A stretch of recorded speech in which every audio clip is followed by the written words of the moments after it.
हाय। तो आज हम बात करेंगे एनर्जी के बारे में। तो कभी कभी तुमको ऐसा लगता है जैसे कि तुम किसी मार्केट प्लेस पे गए हो, ठीक है, या फिर ऐसी जगह जहाँ बहुत सारे लोग हैं, और जब तुम वहाँ से वापस आए हो या फिर जब तुम वहाँ पहुँच गए तो तुमको बहुत सफोकेटेड सा फील होता है। बहुत ऐसा लगता है कि तुम्हारी एनर्जी कितनी ज़्यादा ड्रेन हो गई है। लगता है ऐसा कभी कि बहुत ऐसे थक जाते हैं हम कहीं से आकर या फिर किसी जगह पहुँच कर। हमको ऐसा लगता है कि यहाँ की वाइब जो है, मतलब यहाँ की वाइब्रेशन जो है वो कितनी ज़्यादा लो है कि हम बिल्कुल अच्छे खासे थे और इतना लो फील करा दिया हमें। तो एक्चुअली में ना ऐसा उन्हीं लोगों के साथ होता है जो बहुत ज़्यादा एनर्जेटिकली सेंसिटिव और एक्टिव होते हैं, ठीक है। और ये कैसे पता चलेगा? ऐसे ही पता चलता है कि तुमको ना बाहर का इन्वायरमेंट बिना किसी के कुछ कहे फील होने लगता है, ठीक है। तुमको जो इमोशंस है सामने वाले के वो बिना कुछ कहे फील होने लगता है, ठीक है।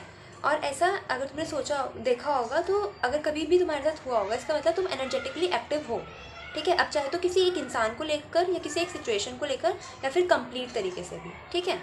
जैसे अगर मैं कहीं गई तो क्या होता है ना, अगर वहाँ के लोगों का जो वाइब्रेशन होती है, जैसे लोग बहुत सैड होते हैं या फिर जैसी भी उनकी वाइब्रेशन होती है, तो वो ना हम जैसे लोगों को जो एनर्जेटिकली एक्टिव होते हैं उन, क्योंकि उन लोगों का ऑरा होता है वैसा, ठीक है, वाइब्रेशन जो दिखती नहीं है लेकिन फील होती है, हम लोगों को बहुत जल्दी रिकॉग्नाइज हो जाती है। उससे क्या होता है कि जो हमारी एनर्जी होती है अगर हमने वो हमारे अंदर सेफ नहीं कर रखी, ठीक है, तो वो हमको उनका वाइब्रेशन उनकी एनर्जी अफेक्ट करने लगती है, ठीक है। तो आई प्रेफर जब भी मैं घर से बाहर निकलती हूँ तो एक रिचुअल होता है हम लोगों का, या तो मैं वो करती हूँ या फिर मेरा ऐसा होता है कि जब भी मैं बाहर की कहीं किसी ऐसी जगह से आती हूँ जहाँ पे मुझको लगता है कि हाँ मेरी एनर्जी उस चीज़ पर, उस इंसान पर चली गई है, उस सिचुएशन पे चली गई है, तो मेरे को अपने अफर्मेशंस करने पड़ते हैं, ठीक है। और आफ्टर दैट अफर्मेशंस वो सब कुछ मेरे को ठीक हो जाता है, ठीक है।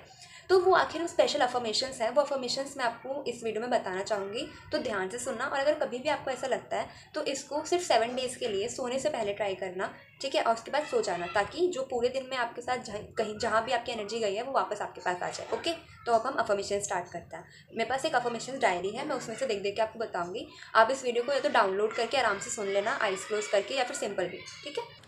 Dear energy of mine, wherever you are, your beloved owner calls you back. I take back control of my life completely. My energy belongs to me. I reclaim it now from every person, place, and thing. I am worthy of having my entire energy back without any loss. Every part of me that's scattered returns home, integrated and whole. I trust myself to protect and preserve my own energy. My energy is mine to use, not others to drain or influence. I release all the feeling of guilt for reclaiming my own power. I call my power back, come back to me, come back to me, come back to me. तो ये affirmation है कि अपनी energy लेने के लिए, ठीक है। और हमारी एनर्जी कभी कभी बाहर किसी पास चले जाती है। वो कैसे, कभी क्या होता है जब हमें कोई अपनी बात बताता है, ठीक है, या फिर हम उससे टच होते हैं तो हम उसकी एनर्जी भी तो आ जाती है हमारे पास। तो हमारे पास जब हमारी एनर्जी थोड़ी सी भी चली गई हो तब अफर्मेशंस करनी चाहिए, ये और जो अब मैं बताने वाली दोनों ही। और जो उस सामने वाली की सामने वाले इंसान की एनर्जी जो हमारे पास आ गई है बाय मिस्टेक, हमको उसको भी रिलीज़ करना होता है, ठीक है। तो उसके लिए अफर्मेशंस है। I let go of all the energy that isn't mine to carry. Others' emotion, stress no longer reside within me. I am no responsible for others' feeling. I release that burden. My heart and mind are clear of external influences. I give back all the energy borrowed or taken without my consent. My space is protected from negative or draining energies. I choose to absorb only love, light, and positivity.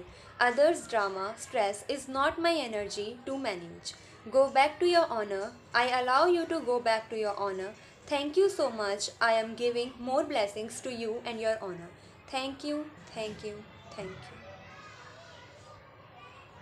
और जब ये affirmations कर रहे होते हैं ना तो eyes close करके करोगे, है ना, जब भी मैं बोल रही हूँगी सुन लेना, या फिर जब तुम लिख लेना इनको फिर रिपीट करना, ठीक है, और फिर ऑडियो में रिकॉर्ड कर लेना अपनी आवाज़ में, ठीक है। तो ऐसा जब अपनी एनर्जी वापस बुला रहे होगे तो इमेजिन करना कि ये गोल्डन लाइट है तुम्हारे आसपास से, उसको विजुलाइज करना होता है तुमको। सिंपली तुम्हारी जो एनर्जी है वो तो ऐसे स्कैटर हो गई है थोड़ी बहुत बाहर से, जितनी भी तुमको लग रही है कि तुम ज़्यादा ड्रेन हो तो वो अपने आप ही तुम्हारे आंखों के सामने आ जाएगी, ठीक है। और वो गोल्डन लाइट तुम्हारे अंदर वापस आ रही है तुम्हारे हार्ट चक्रा पे, ठीक है। और ये तब है जब हम एनर्जी वापस बुलाते हैं, जब हम किसी और की एनर्जी वापस करते हैं। तो इमेजिन करना कि तुम्हारे अंदर जहाँ पे भी तुमको हैवी फील हो, जब तुम डीप ब्रीथ करोगे ना तुमको रियलाइज़ होगा, ठीक है। तो वहाँ एक सिल्वर कलर की लाइट है जो कि किसी और की एनर्जी तुम्हारे पास आ गई है बिकॉज ऑफ सम रीजंस और सिचुएशंस में भी, उसको तुमको लेट गो करना है, उसको उसके ऑनर के पास वापस भेजना है। तो वो जो सिल्वर कलर की लाइट है जब तुम ये बोलोगे तो उसको रिलीज़ करना अपने हार्ट चक्रा से, ठीक है। तो तुम्हारी एनर्जी वापस आ जाएगी, और जो तुम्हारे अंदर किसी और की एनर्जी आ गई है बाय मिस्टेक, उसको तुम आराम से रिलीज़ कर दोगे। इससे हमारे को दोबारा से हम प्रोटेक्टेड हो जाएंगे। और लास्ट लाइन ये बोलना ज़रूर मतलब ये बोलना मत भूलना कि I am safe and well protected, I am safe well protected, I am divinely protected, I am divinely protected. ठीक है, कि मैं अपने चारों तरफ सुरक्षा कवच बना चुकी हूँ, मैं अपने चारों तरफ सुरक्षा कवच बना चुकी हूँ। अब मेरी एनर्जी मेरे पास ही है, मेरी एनर्जी मेरे पास ही है। ठीक है, I am feeling good, I am feeling good, I am feeling good. Thank you Radha, thank you Narayan, जो भी तुमको बोलना। ठीक है, okay, bye bye, Radhe Radhe.